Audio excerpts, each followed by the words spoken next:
வணக்கம் நண்பா. இன்னைக்கு ஓட்டிங் வாய்ஸ் நிகழ்ச்சியை தான் தொடர போறோம். அந்தியூர் சிறப்பு நிலை பேரூராட்சியில 10வது வார்டுல மக்களால் தேர்வு செய்யப்பட்டு வெற்றி பெற்ற திமுக கவுன்சிலரான யாஸ்மின் தாஸ் அவங்கள பத்தி தான் இந்த வீடியோல முழுசா பார்க்க போறோம். வாங்க வீடியோக்குள்ள போலாம்.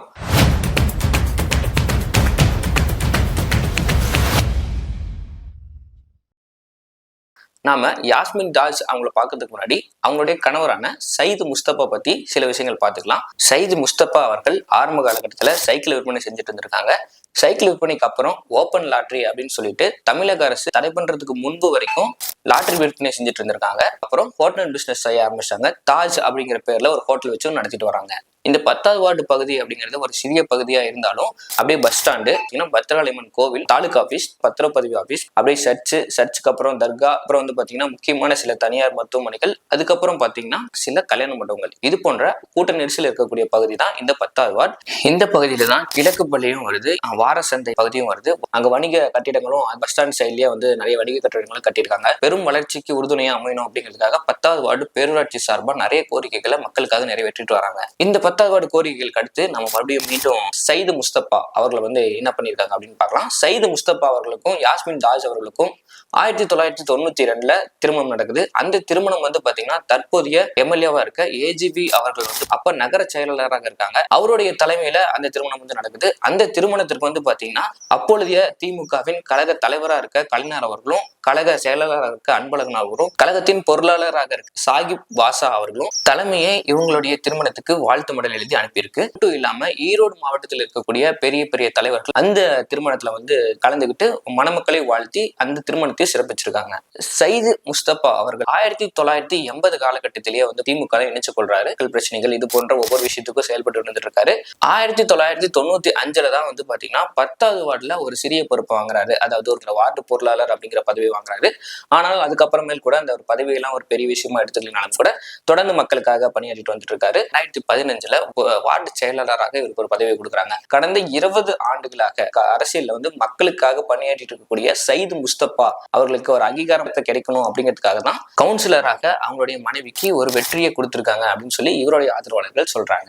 நடப்பு எம்எல்ஏவான ஏஜிவி அவர்கள் தான் பாத்தீங்கன்னா அந்த வெற்றிக்கு ஒரு பெரிய காரணமா அமைஞ்சிருக்காரு. சீட்டு பல கட்டத்துல மறுக்கப்பட்டது கூட போதும் ஏஜிவி அவர்களுடைய ஆதரவாளராக தான் யாஸ்மின் தாஸ் அவர்களும் சயீது முஸ்தபா அவர்களும் செயல்பட்டு வந்ததுனால ஏஜிவி அவர்களே பாத்தீங்கன்னா நேரடியா 10வது வார்டுல வெற்றி பெறதுக்காக நிறைய முயற்சிகள் மேற்கொண்டிருக்காரு. அந்தியூர் பேரூராட்சியிலேயே திமுகவின் சார்பில் வெற்றி பெற்ற முதல் முஸ்லிம் கவுன்சிலர் யார் அப்படின்னு பாத்தீங்கன்னா யாஸ்மின் தாஸ் அவர்கள் தான். இவருடைய பகுதி ஒரு சிறிய பகுதி அப்படிங்கிறனாலும் வாக்காளர்கள் கம்மியா தான் இருக்காங்க. 750 வாக்காளர்கள் தான் மொத்த வாக்காளர்களே. அதுல 550 வாக்காளர்கள் தான் இந்த முறை வாக்களிச்சிருக்காங்க.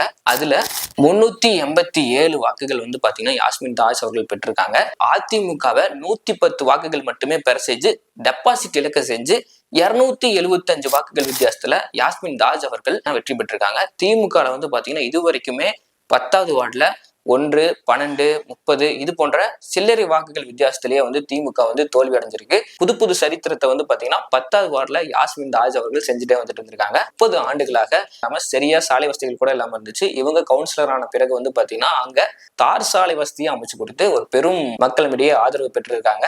இந்த மாதிரி காலகட்டத்துல நம்ம அந்தியூர் பெரியாரில இருந்து உபரி நீர் பாத்தீங்கன்னா அந்தியூர் பெரியார் நகர் வழியா சென்று எம்ஜிஆர் வீதி வழியா போயிட்டு அப்படியே போய் அண்ணாமடுல கலக்கும். இந்த மாதிரியான கால்வாய் வழித்தடங்கள்ல திடீர்னு பாத்தீங்கன்னா அந்தியூர் வரட்டுப்படத்துல இருந்து பொதுப்பணித்துறை இன்னைக்கு இரவு பாத்தீங்கன்னா ஏறி நம்பிரும் அப்படிங்கிற விஷயத்த கொடுக்குறாங்க.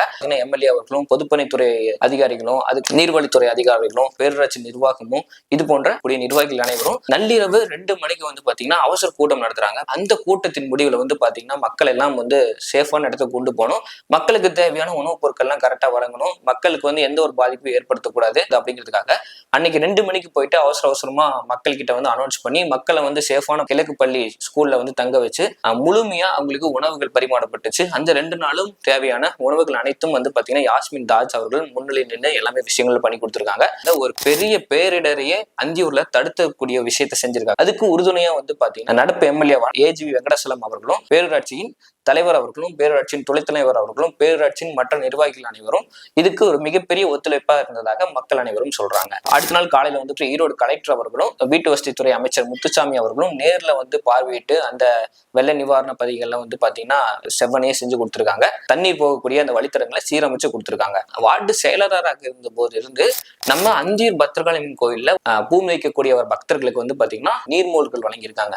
மதச்சார்பற்ற செயல்களை சைது முஸ்தபா அவர்களும் யாஸ்மின் தாஜ் அவர்களும் 20 வருடங்களுக்கு முன்பு இருந்து தொடர்ந்து செஞ்சுட்டு வந்துட்டு இருக்காங்க. மக்களுக்கு வந்து பஸ் ஸ்டாண்ட்ல வந்து போதிய குடிநீர் இல்லை அப்படிங்கிறதுக்காக டிஎம்பி நிர்வாகத்தோட டைப் வச்சு பஸ் ஸ்டாண்ட்ல வந்து பாத்தீங்கன்னா இப்ப சுத்திகரிக்கப்பட்ட குடிநீர் வந்து அமைச்சிருக்காங்க. அப்புறம் வருடம் பாத்தீங்கன்னா எம்எல்ஏ அவர்களுடைய ஆதரவோடு அந்தியூர் பத்திரகாளியம்மன் கோவிலுக்கு முன்பு வந்து பாத்தீங்கன்னா 3 ஆண்டுகளாக வந்து தொடர்ந்து பொங்கல் விழா நடத்திட்டு இருக்காங்க. அங்க இருக்கக்கூடிய அந்த பொங்கல் விழா நடத்தும் போது வந்து பாத்தீங்கன்னா திமுக கொடியை ஏற்றத்துக்கு வந்து எம்எல்ஏ அவர்கள் வந்திருக்காங்க. அப்போது வந்து பாத்தீங்கன்னா யாஸ்மின் தாஜ் அவர்களை முன்னிலைப்படுத்தி நீங்க இந்த முறை கொடியேற்றுங்க அப்படின்னு சொல்லி அந்த ஒரு கொடியேற்ற நிகழ்வு வந்து நடந்துச்சு.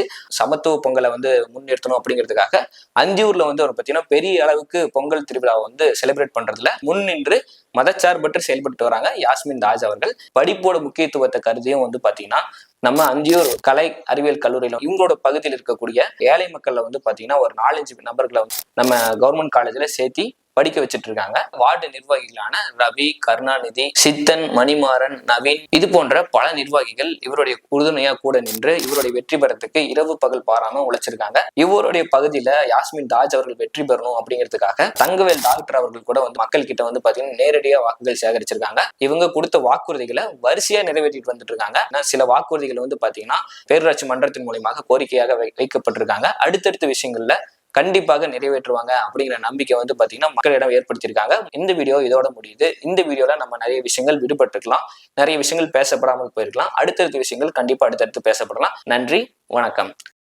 டிச்சு வந்து ஒரு கிட்டத்தட்ட ஒரு 30 வருஷமா சொல்ல போனா நாரிட்டு தான் கிடந்தது. இப்போ இவர் வந்துதான் வந்து ஏதோ பார்த்து எடுத்து காங்கிரீட் போட்டு டிச்சு இப்போதான் வந்து கொசு இல்லாம இருக்கு. அந்த அளவுக்கு வந்து கவுன்சிலர் வந்து பண்ணி கொடுத்துருக்காரு. தடத்துக்காக ஒரு பாலம் கேட்டுட்டு இருக்கிறோம். அது ஐயா கிட்ட நம்ம எம்எல்ஏ கிட்ட கேட்டு பதில் சொல்றேன்னு சொல்லியிருக்கிறாரு. மற்றபடி நாங்க என்ன கேட்டோம்னாலும் எல்லாமே ஒழுங்கு பண்ணி கொடுத்துட்டு இருக்கிறாரு. எங்க வீதி கவுன்சிலரு நல்லா டிச்சு சுத்தமா எல்லாம் எடுத்துக்கிறாங்க. டெய்லி குப்பை எடுத்துக்கிறாங்க. தண்ணி நல்லா வருது. ரோடு எல்லாமே கிளீனா பண்ணி வைக்கிறாங்க. எந்த குறையும் இல்லை. எதுனாலும் கூப்பிட்ட உடனே வந்து பாக்குறாங்க. நடந்தா வந்து அந்த பவுடர் அடிக்கிறது அவராவே வந்துடுறாரு. நம்ம கூப்பிட வேண்டியதே இல்ல. தகவல் தெரிஞ்ச உடனே அவரே வந்துடுறாரு. அன்னைக்கு சேர குப்பைகளை ஒழுங்கு பண்றது எல்லாம் தண்ணி பஞ்சம் இல்லாத இருக்கிறாங்கன்னு வச்சுக்கோங்க. நல்லா இருக்கு. எதுனாலும் கூப்பிட்டா வந்து செஞ்சு கொடுக்குறாங்க. 10ஆம் நம்பர் கவுன்சில் காலையில 6:30 மணிக்கு வர்றாரு. பஸ் ஸ்டாண்டுக்குள்ள எல்லாம் கூட்டிக்கிறாங்களோ இல்லையான்னு செக் பண்றாரு. பாத்ரூம் எல்லாம் போய் பார்த்து கிளியரா இல்லைன்னா சீப்பரை கூப்பிட்டு உடனே ரெடி பண்ண சொல்றாரு. நல்லா வரும்போது சாப்பாடெல்லாம் எல்லாம் அரேஞ்ச் பண்ணி எல்லாம் திருப்தியா பண்ணி கொடுத்துருக்காரு. குப்பையெல்லாம் வந்து தங்க விடுறதே இல்லை. அப்பப்போ வந்து பார்த்துட்டு போறோம், வந்து கேட்டுட்டும் போறாங்க. பரவாயில்ல, திருப்தியா நல்லா ஒரு பண்ணி வச்சிருக்கீங்க. உப்பு தண்ணி வந்து 30 வருஷமா வராம இருந்துச்சு. இப்ப வந்து கவுன்சிலர் ஐயாவும் எம்எல்ஏயும் சேர்ந்து எங்களுக்கு உப்பு தண்ணி வசதி செஞ்சு கொடுத்துருக்காங்க. அவரு போன் பண்ண சொன்னா அடுத்த 5 நிமிஷமா பைக் எடுத்துட்டு வந்துடுறாருங்க. வந்துட்டு என்ன ஏதுன்னு பிரச்சனையை தீர்த்து வச்சிடுறாரு. கரண்ட் கம்பங்கள் பராமரிப்புல இருந்து வீதி பராமரிப்பு வரைக்கும் அவரு சிறப்பா செஞ்சு கொடுத்துட்டு இருக்கிறாரு. வந்து நாங்க சின்ன கோரிக்கையா வச்சிருக்கிறது வந்து அந்த பாலம் கட்டி தர சொல்லி. ஏன்னா மழை பெஞ்சா அந்த ஏரி தண்ணியெல்லாம் வந்து வீட்டுக்குள்ளார வருது. இந்த சின்ன கோரிக்கையை வந்து ஐயா கிட்ட நாங்க வச்சிருக்கிறோம். இந்த உதவியை செஞ்சு கொடுப்பாங்கன்னு நாங்க மனசார நம்புறோம். எங்களை பொறுத்த வரைக்கும் 10வது வார்டை பொறுத்த வரைக்கும் 24 மணி நேரத்துல எந்த நேரத்துல எந்த பிரச்சனையா இருந்தாலும் கூப்பிட்ட உடனே அடுத்த நிமிஷம் வந்து நிக்கிறாரு. அவரு எதையும் எதிர்பார்க்கறது இல்லை. அதாவது பாத்தீங்கன்னா மக்களுக்கு தேவையான அடிப்படை வசதிகள் என்ன தேவையோ அது வந்து உடனே செஞ்சு கொடுத்துருவாருங்க. அதே மாதிரி பாத்தீங்கன்னா வந்துட்டு கழிப்பிட வசதிகள் இதுவரைக்கும் எந்த பிரச்சனையுமே கிடையாதுங்க. மக்களுக்கு தேவையான சுத்திகரிக்கப்பட்ட குடிநீர் வந்து பாத்தீங்கன்னா எப்பயுமே கிடைச்சிட்டே தான் இருக்கும். என்ன இப்ப வந்து அண்டர் கிரவுண்ட் டிரைனேஜுக்கு பதிலா இப்போ டிரைனேஜ் எல்லாம் கட்டி எல்லா பக்கமும் தண்ணி ரெகுலரா போற மாதிரி இருக்குது. அதனால கொஞ்சம் பரவாயில்ல. முதல்ல இருந்த மாதிரி வாட்டர் வந்து ஸ்டாக்னேட் ஆகிறது இல்லை. இப்ப தண்ணி வந்து ஓட்டம் நிறைய இருக்கனால மழை பெஞ்சாலும் தண்ணி நிக்கிறது இல்லை, போயிருது. அந்த இடத்துல எல்லாம் வந்து கண்டிப்பா மக்களுக்கு தேவை நிலப்படைகள் வந்து அமைச்சு கொடுத்து எங்களுக்கு வந்து நல்லதான் பண்ணி கொடுத்துருக்காருங்க. எங்க 10வது வார்டு கவுன்சிலர் வந்து எலெக்ஷன் நிற்கும் போது இந்த டிச் எல்லாம் போட்டு தரதா, ரோடெல்லாம் போட்டு தரதா சொல்லி வாக்குறுதி கொடுத்தா நின்னாரு. அதே மாதிரி அவர் ஜெயிச்சு வந்த பின்னால எங்களுக்கு அந்த டிச்செல்லாம் நல்ல போட்டு கொடுத்துருக்காரு. ரோடு மட்டும் அந்த தார் ரோடு போடணும், அதை நாங்கள் சொல்லியிருக்கோம். அதையும் இந்த எல்லாம் செஞ்சதான்னு சொல்லியிருக்காங்க. இப்போ பத்ராளியம்மன் பண்டிகை டைம்ல எல்லாம் ஒரு நாளைக்கு சேரக்கூடிய குப்பையே அத்தனை குப்பை இருக்கும். விடியறதுக்குள்ள எல்லாரும் சேர்ந்து சுத்தம் பண்ணி அப்புறப்படுத்திடுவாங்க. அதெல்லாம் சாதாரண விஷயமே இல்லை. Very good. அந்த தண்ணி வர டைம்ல வேண்டிய உதவிகளை எல்லாம் செஞ்சு அரிசி பருப்பெல்லாம் கொடுத்து செஞ்சாங்க. அந்த பாதையை மட்டும் இன்னும் சரி செய்யாமே இருக்காங்க. அந்த பாதையை சரி செய்வதற்காகவே நாங்கள் பல முறை உங்களுக்கு கோரிக்கை வச்சிருந்தோம். பல ஆண்டு காலமாக இப்படியே இந்த தண்ணி வந்து கொண்டிருப்பதால் இங்க பொதுமக்கள் அனைவரும் மழை வந்து விட்டால் குடியிருப்பு பகுதியில் மிகவும் கஷ்டமாக உள்ளது. ஆகவே இந்த கான்கிரீட் பாலம் கூடிய விரைவில் கொஞ்சம் அமைத்து தருமாறு எம்எல்ஏ அவர்களையும் கவுன்சிலர் அவர்களையும் கேட்டுக்கொள்கிறோம்.